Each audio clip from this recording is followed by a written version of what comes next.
నా పేరు గీత. మాది మా ఊరు పర్దీపూర్. మాది మేనరికం. పెళ్ళైన 1 ఇయర్‌కి బేబీ మైండ్ మెచ్యూరిటీ డెవలప్‌మెంట్ సరిగ్గా లేదని మిస్‌క్యారేజ్ అయింది. తర్వాత నితీష మేడం దగ్గరకొచ్చినాం. మేడం మంచిగా చూస్తారని మాకి బయట డాక్టర్స్ చెప్తే మేమొచ్చినాం. మేడం దగ్గరకొచ్చిన తర్వాతకి మేడం నెలకి టాబ్లెట్లు ఇచ్చింది. మేడంకి మేము ఇట్లా చెప్పినాము మేనరికం అని. మేడం మేనరికం అని చెప్పడం వలన ఎక్కువ కేర్ తీసుకొని టాబ్లెట్లు మంచిగా ఇచ్చింది. పాప పుట్టింది ఇప్పుడు. పాప నేను ఇద్దరం బాగానే ఉన్నాము. మంచిగా హెల్తీగా ఉంది పాప.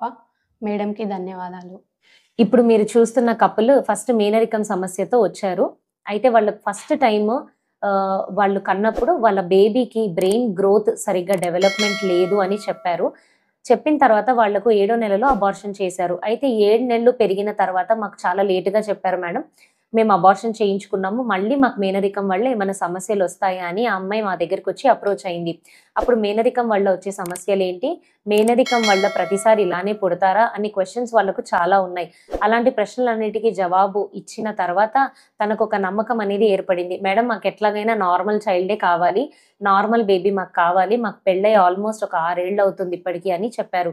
అయితే వాళ్ళకు ఇప్పుడు మళ్ళీ మేనరికంకి సంబంధించిన జవాబులన్నీ ఇచ్చిన తర్వాత తను ప్రెగ్నెన్సీ అవ్వటానికి మందులు పెట్టాము. అయితే తనకు ముందు నుంచి రక్తం గడ్డలు కట్టే కెపాసిటీ ఉండిందనమాట. దాన్ని డీప్ వెయిన్ థ్రాంబోసిస్ అని అంటారు. ఈ సమస్యతో తను ఎప్పటినుంచో బాధపడుతుంది. అయితే ఇది ప్రెగ్నెన్సీలో ఇంకెక్కువ అయ్యే అవకాశం ఉంటుంది. కానీ ప్రెగ్నెన్సీలో కూడా తనకు ఎటువంటి హాని డీప్ వెయిన్ థ్రాంబోసిస్ వల్ల జరగకుండా తగిన ట్రీట్మెంట్ కార్డియాలజిస్ట్ ద్వారా సంప్రదించి వాళ్ళ హెల్ప్ తీసుకొని ట్రీట్మెంట్ పెట్టాము. ట్రీట్మెంట్ పెట్టిన తర్వాత తనకు 9 మంత్స్ ఆఫ్ ప్రెగ్నెన్సీలో ఎటువంటి ప్రాబ్లమ్ రాలేదు. ఒక్కొక్క వేళ ప్రాబ్లమ్ వస్తే ఈ డీప్ వెయిన్ థ్రాంబోసిస్ వాళ్లకు రక్తం గడ్డలు కట్టి హార్ట్ లోపలికెళ్ళి హార్ట్ బ్లాక్ అయ్యే ఛాన్స్ ఉంటుంది. అయితే తనకి ఇలాంటి సమస్య ఎక్కడ రాకుండా చూసుకొని తనకు ట్రీట్మెంట్ 9 మంత్స్ ఇచ్చాము. ఇప్పుడు తను ఒక ఆడబిడ్డను కనింది. ఇద్దరు తల్లి బిడ్డ క్షేమంగా ఉన్నారు. ఇవాళ మా హాస్పిటల్ నుంచి డిశ్చార్జ్ అయ్యి వెళ్తున్నారు.